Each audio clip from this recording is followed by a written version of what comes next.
Hello students, how are you? My name is Dr. Jyoti Singh and today I am going to discuss with you the question and answer solutions of chapter Chemical Effects of Electric Current from a class 8 science book. So let us start this discussion. So पहला question है हमारा वो है fill in the blanks. आपको इस blank में एक appropriate word भरना है, ठीक है. So पहला क्वेश्चन है most liquids that conduct electricity are solutions of dash dash and dash. तो ज़्यादातर लिक्विड जो कि इलेक्ट्रिसिटी को कंडक्ट करते हैं वो क्या होते हैं? They are solutions of acids, bases and salts. So the correct answer will be acid, bases and salts. तो ये आंसर होगा, ठीक है. इन तीनों में एसिड, बेसिस एंड सॉल्ट्स आएगा. फाइन. फिर दूसरा जो है हमारा है the passage of electric current through a solution causes dash effect. ठीक है. तो जब इलेक्ट्रिक करंट किसी भी चीज़ से पास करता है, स्पेशली द सोल्यूशन से, तो इलेक्ट्रिक करंट क्या देता है? एक केमिकल इफेक्ट देता है उस सोल्यूशन के अंदर. किसी भी कंडक्टिंग सोल्यूशन के अंदर अगर आप इलेक्ट्रिक करंट को पास करेंगे तो that will give a chemical effect. ऐसा लगेगा कि कोई केमिकल रिएक्शन हो रहा है, ठीक है. तो यहाँ पे क्या आएगा? केमिकल इफेक्ट, ठीक है. Chemical, CHEMICAL, chemical effect. Okay, यहाँ लिखा है, ठीक है. सी है if you pass current through copper sulphate solution. Copper sulphate solution क्या होता है? CuSO4, ठीक है. इसको जब आप कॉपर पानी में घोल देंगे तो वो कॉपर सल्फेट सोल्यूशन बन जाएगा, ठीक है. So if you pass electric current through copper sulfate solution, copper get deposited on the plate connected to the dash terminal of the battery. तो जब हम कॉपर सल्फेट को पानी में घोलेंगे, कॉपर सल्फेट जो होता है वो एक ब्लू कलर का सॉल्ट होता है, ठीक है. ब्लू, बहुत प्यारा सा ब्लू होता है. तो जब हम इसको पानी में घोलेंगे तो ये कॉपर सल्फेट जो है अपने आयंस में टूट जाता है, ठीक है. तो वो आयंस कौन कौन से होते हैं? वो होता है कॉपर आयन Cu2 पॉजिटिव, और दूसरा आयन क्या होता है? वो SO4 नेगेटिव. ये दो आयन्स में ये टूट जाता है, ठीक है. तो अब क्योंकि जो पॉजिटिव है ये कॉपर, तो ये पॉजिटिव चार्ज है और SO4 नेगेटिव चार्ज है, ठीक है. तो बैटरी के दो टर्मिनल होते हैं, ठीक है. किसी भी बैटरी के आपने देखा होगा, एक पॉजिटिव साइड और एक नेगेटिव साइड, दो टर्मिनल होते हैं, ठीक है. तो जो पॉजिटिव चार्ज है वो किधर जाता है? वो नेगेटिव टर्मिनल की तरफ जाता है. मतलब अपोजिट चार्जेस अट्रैक्ट करते हैं ना, तो जो पॉजिटिवली चार्ज आयन होगा वो नेगेटिव टर्मिनल की तरफ जाएगा और जो नेगेटिव चार्ज आयन होगा वो पॉजिटिव टर्मिनल की तरफ जाएगा. फाइन. सो अब हमारा आंसर यहीं पे आ गया. Copper get deposited on the plate connected to the negative terminal, ठीक है. Negative terminal of the battery. तो यहीं पे आंसर आ गया हमारा. तो क्योंकि कॉपर पॉजिटिवली चार्ज है, it will deposit towards the negative terminal of the battery. अब डी है the process of depositing a layer of any desired metal on another material by means of electricity is called. तो electricity की मदद से कोई एक metal की परत दूसरी चीज़ के ऊपर चढ़ाने को क्या कहते हैं हम? इलेक्ट्रोप्लेटिंग, ठीक है. तो ये इलेक्ट्रोप्लेटिंग की डेफिनेशन भी है, ठीक है. इलेक्ट्रोप्लेटिंग, इस प्रोसेस का नाम है इलेक्ट्रोप्लेटिंग. जैसे कि हम साइकिल के हैंडल्स पे देखते हैं, ठीक है, और बहुत सारी जगहों पे देखते हैं. जैसे आर्टिफिशियल ज्वेलरी जो बनती है, सोने का पानी चढ़ाया जाता है, वो सब इलेक्ट्रोप्लेटिंग की ही प्रोसेस है. फाइन. अब हम देखते हैं question number 2. When free ends of a tester are dipped into a solution the magnetic needle show deflection. Can you explain the reason. तो जब हम किसी भी टेस्टर का, जैसे कि हमने एक सेटअप बनाया था, टेस्टर का जो सोल्यूशन जो है डिप करेंगे किसी सोल्यूशन में, ठीक है, तो जो मैग्नेटिक नीडल्स है वो डिफ्लेक्शन शो करते हैं. क्यों? इसका क्या मतलब है? इसका मतलब है कि जो सर्किट है वो पूरा हो जा रहा है सोल्यूशन की वजह से. यानी जो हमारा सोल्यूशन है वो इलेक्ट्रिसिटी को कंडक्ट करता है and the solution is a good conductor of electricity. Fine. The deflection in the compass needle shows that the current is flowing through the wound wire and hence through the circuit, ठीक है. The circuit is complete since free ends of the tester are dipped in a solution. तो circuit का जो and है, free and tester है, वो solution में dip है. अगर सोल्यूशन कंडक्टिंग नहीं होता तो वो करंट पास नहीं करता, डिफ्लेक्शन नहीं होता. यानी सोल्यूशन ने ही इलेक्ट्रिसिटी को आगे पहुंचाया और सर्किट को कंप्लीट किया है, ठीक है. So the solution is certainly a conducting solution. तो हमारा मेन यही कंक्लूजन आया इससे कि जो सोल्यूशन जिसमें हमने डिप किया टेस्टर का नीडल, वो एक कंडक्टिंग सोल्यूशन है. This is the reason why the compass needle show a deflection. Fine. अब हम देखते हैं क्वेश्चन नंबर 3. ठीक है। Name 3 liquids which when tested in the manner shown in figure 14.9 में cause magnetic needle to deflect. ठीक है, तो 3 तरह के लिक्विड्स, जो कि ये जो सेटअप है जैसे कि आप यहाँ फिगर में देख सकते हैं, ठीक है, ये सेटअप है। तो इस सेटअप में ये जो सोल्यूशन है, ये यहाँ पे जो ब्लू कलर का आप ये देख रहे हैं, ये कौन से लिक्विड हो सकते हैं जो कि इस मैग्नेटिक नीडल में आपको डिफ्लेक्शन शो करें। ठीक है, तो ये सोल्यूशन कौन से हो सकते हैं कि जो कि आपको मतलब मैग्नेटिक नीडल में भी डिफ्लेक्शन शो करें, यानी कि जितने भी कंडक्टिंग सोल्यूशंस हैं, कंडक्ट करेगा तभी तो यहाँ पे मैग्नेटिक नीडल में डिफ्लेक्शन होगा, तो वो एसिड हो सकता है। ठीक है, एसिड्स जितने भी होते हैं वो जो है वो शो करते हैं, एसिड, बेसिस और सॉल्ट्स। ठीक है, सॉल्ट्स जो हैं ये सारे के सारे जो है वो आपको यहाँ पे मैग्नेटिक नीडल में डिफ्लेक्शन शो करेंगे इस सेटअप में। Fine, so the liquids like lemon juice, salt water and vegetable oil allow electricity to pass them, hence these liquid can be used in the beaker to show the given। ये तो मतलब एक example दिया है। ठीक है, तो lemon juice जैसे एसिड का एग्जाम्पल हो गया, सॉल्ट वाटर सॉल्ट है, ठीक है, vegetable oil basic in nature, तो ये एसिड, बेसिस एंड सॉल्ट, इन्हीं में से 3 एग्जाम्पल कोट किए गए हैं। फाइन, अब हम देखते हैं question number 4। The bulb does not glow in the setup shown in figure 14.10. List the possible reasons, explain your answer। तो ये जो यहाँ पे ये सेटअप देख रहे हैं आप, ठीक है, इसमें जो है बल्ब जो है वो जला नहीं। ठीक है, इस सेटअप में बल्ब जला नहीं है। ये जो यानी कि ये जो लिक्विड है, कहीं ना कहीं ये लिक्विड है, इसमें प्रॉब्लम है, तभी ये बल्ब नहीं जल रहा है। क्योंकि अगर ये लिक्विड जो है वो कंडक्टिंग होता तो ये जलता, ये बल्ब जलता, पूरा सर्किट है तो यहीं से सर्किट ब्रेक हो रहा है। ठीक है, यानी कि ये जो लिक्विड है ये कंडक्टिंग नहीं है। ये पहला रीज़न तो यही हो गया। ठीक है, दूसरा रीज़न हो सकता है कि ये बहुत कम कंडक्ट कर रहा हो, जिसकी की वजह से बल्ब नहीं ग्लो कर रहा है। क्योंकि बल्ब को ग्लो करने के लिए एक सर्टेन अमाउंट ऑफ इलेक्ट्रिसिटी चाहिए, है ना, तभी हमने इसकी जगह पे मैग्नेटिक टेस्टर बनाया था कि मैग्नेटिक डिफ्लेक्शन शो करे। क्योंकि बल्ब में तो ज़्यादा एनर्जी चाहिए, ज़्यादा करंट चाहिए, लेकिन मैग्नेटिक नीडल के डिफ्लेक्शन करने के लिए ज़्यादा करंट नहीं चाहिए, वो कम अमाउंट ऑफ करंट में भी डिफ्लेक्शन शो कर सकता है, जिससे कि हम बता सकते हैं कि ये सोल्यूशन कंडक्टिंग है कि नहीं। अगर थोड़ा सा भी कंडक्टिंग होगा तो मैग्नेटिक नीडल वाले एक्सपेरिमेंट से हमको ये पता चल जाएगा। सो हमारा आंसर होगा the bulb may not glow because of the following reasons. The liquid in the beaker is non conducting, पहला रीजन। In such case the electric current would not be able to pass through the liquid, hence the liquid is hence the circuit is not complete. ठीक है, तो अगर वो non conducting होगा ये liquid तो ये सर्किट कंप्लीट नहीं होगा और बल्ब नहीं जलेगा। दूसरा रीज़न हो सकता है कि electric current in the circuit is very weak, बहुत वीक इलेक्ट्रिक करंट है, ये उतना अच्छा कंडक्टर नहीं है। ठीक है, this can happen if the material use for making the circuit is not good conductor of electricity और the battery does not have sufficient energy to generate electricity. तो ये अच्छा कंडक्टर नहीं है, पहला रीज़न। दूसरा यही रीज़न है कि जो भी मतलब यहाँ पे जो करंट प्रोड्यूस हो रहा है वो बहुत वीक है बल्ब को ग्लो कराने में। ठीक है, सो अब हम देखते हैं क्वेश्चन नंबर 5। ठीक है, so a tester is use to check the conduction of electricity through 2 liquids labelled A and B. ठीक है, एक टेस्टर से हमने 2 तरह के लिक्विड का जो है कंडक्टिविटी नोट करने के लिए यूज़ किया टेस्टर को, लिक्विड सोल्यूशन ए और सोल्यूशन बी का। ठीक है, it is found that the bulb of the tester glows brightly for liquid A while it glows very dimly for liquid B. Would you conclude that? तो जैसे कि 2 solutions हमने लिए, एक सोल्यूशन ए और एक सोल्यूशन बी, और उन दोनों में ही इस तरह का हमने ये सर्किट बनाया, जैसे आप यहाँ देख सकते हो ना, इसी तरीके से 2 सॉल्यूशन हमने बना लिए। तो जो बल्ब जो लिक्विड ए था, जो ए वाला सेटअप था, उसमें बहुत तेज़ी से ग्लो किया और बी वाले में जो है वो नहीं किया ग्लो। ठीक है, बहुत कम किया। तो आप इससे क्या कंक्लूड कर सकते हैं? आप ऑप्शन दिए हैं आपके पास, liquid A is better conductor than liquid B. दूसरा ऑप्शन है liquid B is better conductor than liquid A. Both liquids are equally conducting. Conducting properties of liquid can not be compared in this manner. 4 options है। तो क्या answer क्या है? क्योंकि ज़्यादा bulb जिसमें ग्लो करेगा यानी that solution is a better conductor of electricity. ठीक है, तो आंसर है 1 ए।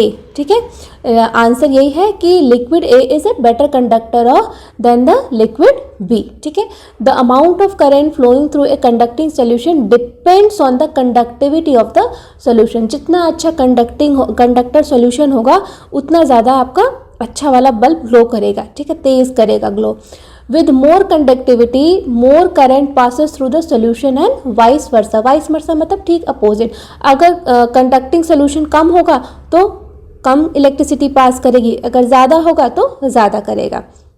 Hence the conductivity of liquid A is more than the conductivity of liquid B. Fine. So अब हम देखते हैं question number 6। Does pure water conduct electricity? If not what can we do to make it conducting? तो pure water, pure मतलब बिल्कुल ही distilled water जिसको कहते हैं, जिसमें कि कोई सॉल्ट वगैरह ना घुला। प्योर वाटर का मतलब ये नहीं कि tap water, tap water is something different, ठीक है। टैप वाटर में बहुत सारे सॉल्ट्स और बहुत सारी चीज़ें घुली रहती हैं, लेकिन जो प्योर वाटर है जिसको कि हम डिस्टिल वाटर भी कह सकते हैं, वो जो है वो बिल्कुल कुछ इलेक्ट्रिसिटी कंडक्ट नहीं करता है, क्योंकि इलेक्ट्रिसिटी कंडक्ट करने के लिए उसमें कंडक्टर आयंस होनी चाहिए। अगर उसमें कंडक्टिव आयंस नहीं होंगे तो इलेक्ट्रिसिटी कंडक्ट नहीं होगी, ठीक है। So no pure water does not conduct electricity. This is because pure water is devoid of any salts. Pure water can conduct electricity when a pinch of common salt is added to it as salt solution is conducting in nature. तो जब हम उसमें थोड़ा सा नमक डालेंगे तभी वो कंडक्ट करेगा। फाइन। अब हम देखते हैं question number 7। In case of a fire before the fireman use the water hoses they shut off the main electrical supply of the area. Explain why they do this. तो अगर जब कहीं पे किसी बिल्डिंग में आग लग गई होती है तो आग बुझाने वाले जो भी फायरमैन आते हैं वो आग बुझाने से पहले उस एरिया की इलेक्ट्रिसिटी सप्लाई को कट कर देते हैं। So if the electrical supply of the area is not shut off the water is poured over electrical appliances. अगर इलेक्ट्रिसिटी को हम कट नहीं करेंगे तो जो भी वहाँ पे इलेक्ट्रिक से चलने वाली चीज़ें होगी उनके ऊपर पानी गिरेगा। भाई आग बुझा रहे हैं तो सब जगह पानी जाएगा, तो इससे क्या है कि आप जो फायरमैन है उनको करंट लग सकता है, क्योंकि water is a good conductor of electricity.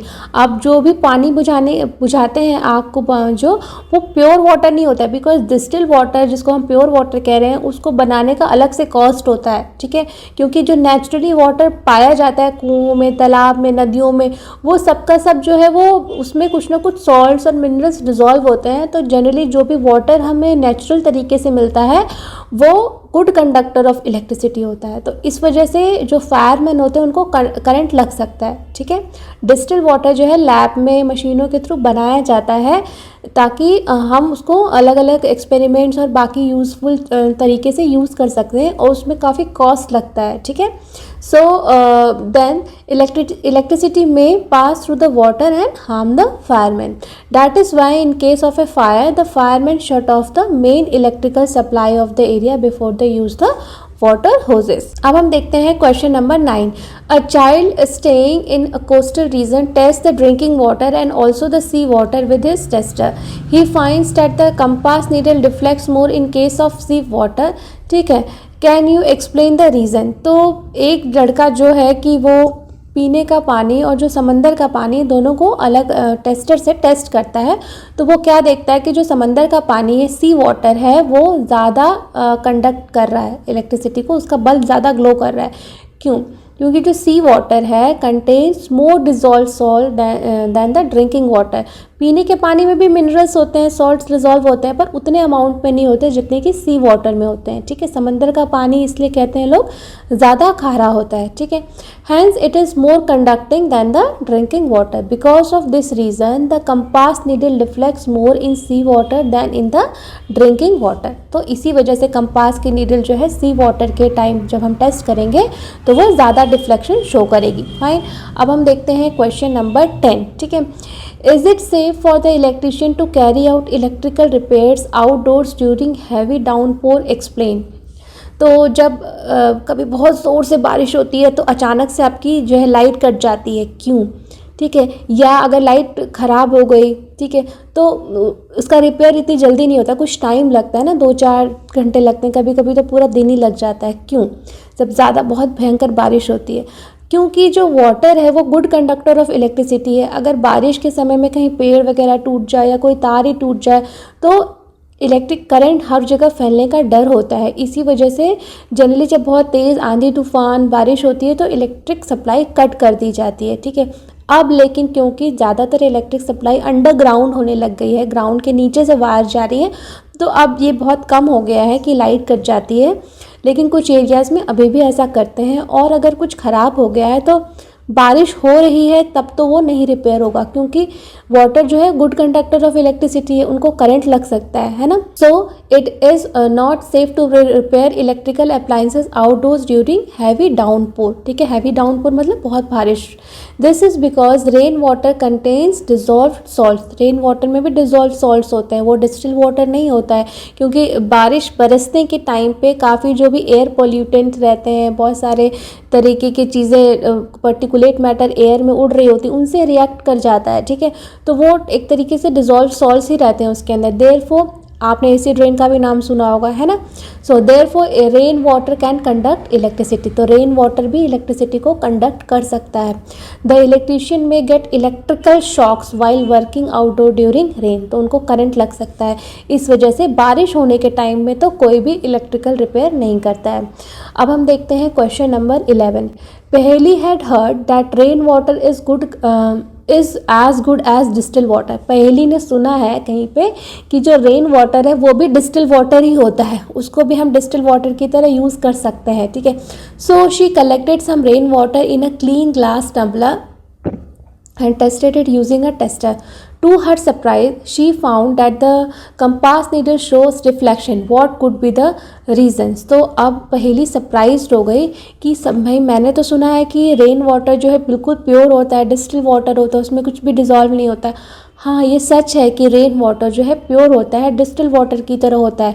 लेकिन अब के समय में क्योंकि बहुत पोल्यूशन हो गया है, बहुत ज़्यादा धूल कचरा मिट्टी हमेशा आसमान में उड़ती रहती, बहुत सारे फैक्ट्रीज़ के बहुत सारे पर्टिकुलेट मैटर बहुत ऊंचाई में जाके छोड़े जाते हैं, और sulphur dioxide gas, nitrogen dioxide, ठीक है, SO2, ठीक है, और NO2, ठीक है, ये सारे जो गैसेस बहुत ज़्यादा हो गए, CO2, ठीक है, ये सारे गैसेस बहुत ज़्यादा निकल रहे हैं व्हीकल से, फैक्ट्रीज से। तो क्या होता है कि रेन वाटर जो है इन गैसेस से रिएक्ट कर लेता है और एसिड्स बनाता है। एसिड रेन का तो नाम आपने सुना ही होगा। तो जब इस तरह का बारिश जब बरसेगा तो वो इन पर्टिकुलेट मैटर से और इन गैसेस से रिएक्ट होते हुए आएगा ना। आपने एसिड रेन का नाम सुना है, हाँ। तो अब जो पहले का कॉन्सेप्ट था कि वो डिस्टिल वाटर की तरह काम करता है, वो बात नहीं रह गई है। इसलिए rain water can conduct electricity, it is not a pure distil water. Now we will see question number 12। Prepare a list of objects around you that are electroplated. तो आपके अराउंड में बहुत सारे ऑब्जेक्ट्स होंगे जो कि इलेक्ट्रोप्लेटेड है। Electroplated मतलब उनके ऊपर किसी और मेटल की कोटिंग चढ़ी हुई है ना। तो कौन कौन से ऑब्जेक्ट्स हो सकते हैं, जैसे कि एग्जाम्पल हमको देने हैं, ठीक है। तो जैसे कि आपके अगल बगल जैसे आप देखते हो कि chromium plating is done on different parts of cars, buses and motorcycles. तो मोटरसाइकिल्स, बसेस जो भी आप देखते हैं ना, कार, उनके ऊपर एक वो मतलब बनी किसकी रहती हैं, वो आयरन की बनी रहती हैं, लेकिन उनके ऊपर इलेक्ट्रोप्लेटिंग होती है क्रोमियम की, ताकि जो आयरन है उस पर जंग ना लगे और वो जंग से बची रहे, ठीक है। और क्रोमियम जो है उनकी प्रोटेक्ट करता है एक तरीके से अंदर के आयरन को, और वो खूबसूरत भी दिखता है, ठीक है। और क्रोमियम से ही वो क्यों नहीं बन सकते, क्योंकि क्रोमियम बहुत महंगा होता है, fine. So to give them shiny appearance, ठीक है। Fine layer of gold is deposited on the silver ornaments and they are called gold plated ornaments। तो gold plated ornaments मतलब जैसे कि आपने देखा होगा आर्टिफिशियल ज्वेलरी जिसको कहते हैं कि खूबसूरत लगते हैं ना, येलो येलो कलर के, गोल्डन कलर के जो गहने होते हैं, ठीक है। तो उनके ऊपर गोल्ड की इलेक्ट्रोप्लेटिंग की जाती है। वो अंदर से कॉपर या लोहे के या जिंक के बने रहते हैं बेसिकली, लेकिन उनके ऊपर गोल्ड की इलेक्ट्रोप्लेटिंग करने से क्या होता है कि वो सोने के जैसे दिखते हैं, कॉस्टली दिखते हैं, ठीक है, पर वो उतने कॉस्टली होते नहीं हैं वो। Iron used in constructing A building is coated with A layer of zinc. This protects iron from corrosion and rusting. तो बिल्डिंग मटेरियल्स में भी आयरन के सरिये, लोहे के सरिये यूज़ होते हैं ना, तो उसके ऊपर जिंक की कोटिंग की गई होती है ताकि आयरन के ऊपर रस्ट ना लगे। आपने बहुत सारे एडवर्टीजमेंट्स में भी सुना होगा, ठीक है। जो सरिया होता है उसके ऊपर इस तरह की कोटिंग की जाती है जिंक की, ताकि उसके ऊपर मतलब रस्ट ना लगे, नहीं तो बिल्डिंग मटेरियल कमज़ोर हो जाएगा, फाइन। इस वजह से ये हम देखते हैं इलेक्ट्रोप्लेटिंग का डे टू डे लाइफ में काफ़ी यूज़ है। अब हम देखते हैं question number number 13. The process that you saw in activity 14.7 is used for purification of copper. तो कॉपर का हमने देखा एक्टिविटी 14.7 में कैसे कॉपर को प्योरीफाई किया जाता है, ठीक है, प्योर कॉपर मेटल को बनाया जाता है फ्रॉम इम्प्योर जो भी उसके ओर होते हैं, इसको हम इलेक्ट्रोलिसिस कह रहे हैं, ठीक है. So a thin plate of pure cotton and a thick rod of impure cotton are used as electrodes, ठीक है. Copper from impure rod is sought to be transferred to thin copper plate.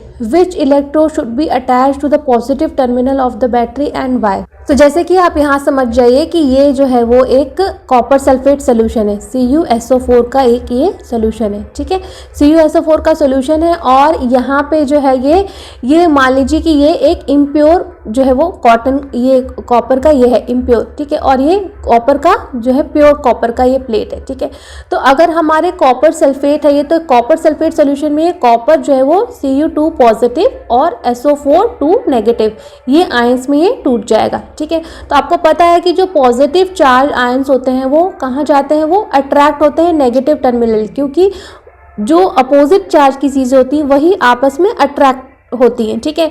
तो copper जो है वो negative terminal की तरफ जाएगा और सल्फेट जो है वो पॉजिटिव टर्मिनल की तरफ जाएगा. तो यहाँ पे जो है, अब यहाँ पे देखिए कि जो कॉपर आपको प्योर करना है, प्योर कॉपर बनाना है, तो जो थिन मेटल है, ठीक है, अगर आप उसको नेगेटिव टर्मिनल से कनेक्ट करेंगे, ये जो पतला वाला है इसको यहाँ पे ये नेगेटिव है और ये पॉजिटिव है, ठीक है. तो अगर ये जो पतला वाला कॉपर है इसको अगर आप नेगेटिव से करेंगे और ये जो मोटा इम्प्योर कॉटन है ये प्योर है, ठीक है, और ये इम्प्योर है, तो इम्प्योर कॉपर जो है यहाँ से टूट करके जो है सोल्यूशन में आएगा. तो ये कॉपर जो है सोल्यूशन का कॉपर है वो इसके ऊपर डिपॉजिट हो जाएगा. तो सोल्यूशन में जो है कॉपर की कमी होगी, तो ये जो प्लेट इम्प्योर है इसका कॉपर जो है वो वापस सोल्यूशन में आ जाएगा. तो धीरे धीरे करते करते आप देखोगे कि ये इम्प्योर कॉपर का पूरा कॉपर यहाँ पे डिपॉजिट हो गया. तो ये तभी हो पाएगा ये प्रोसेस का प्योरिफिकेशन जब हम प्योर कॉपर की प्लेट को नेगेटिव टर्मिनल से करें, क्योंकि कॉपर जो है वो पॉजिटिवली चार्ज है, वो कहाँ डिपॉजिट होगा, वो नेगेटिव टर्मिनल पे जाके डिपॉजिट होगा. तो हमने ये डिसाइड कर लिया कि जो प्योर कॉपर की प्लेट है उसको हम नेगेटिव टर्मिनल से कनेक्ट करेंगे और इम्प्योर कॉपर को हम जो है पॉजिटिव टर्मिनल से कनेक्ट करेंगे. यानी कि जिस चीज़ की भी कोटिंग हमको चढ़ानी होती है, जनरली मेटल्स होते हैं, मेटल की कोटिंग दूसरी चीज़ के ऊपर करनी होती है, तो मेटल जो है जनरली जो है वो पॉजिटिवली चार्ज होते हैं, जैसे सोडियम भी पॉजिटिव चार्ज है, एल्यूमिनियम भी पॉजिटिव चार्ज है, ठीक है. तो पॉजिटिवली चार्ज ये सब आयंस होते हैं. तो जनरली जिस चीज़ के ऊपर कोटिंग करनी होती है उसको हम नेगेटिव टर्मिनल पे रखते हैं, फाइन, और जिस चीज़ से करनी होती है उसको हम पॉजिटिव टर्मिनल पे रखते हैं. तो इसका आंसर है हमारा कि copper ion is positively charge, it is attracted towards the plate which is connected to the negative terminal of the battery. As copper ions are transferred to the thin plate, this thin pure copper plate must be connected to the negative terminal of the battery.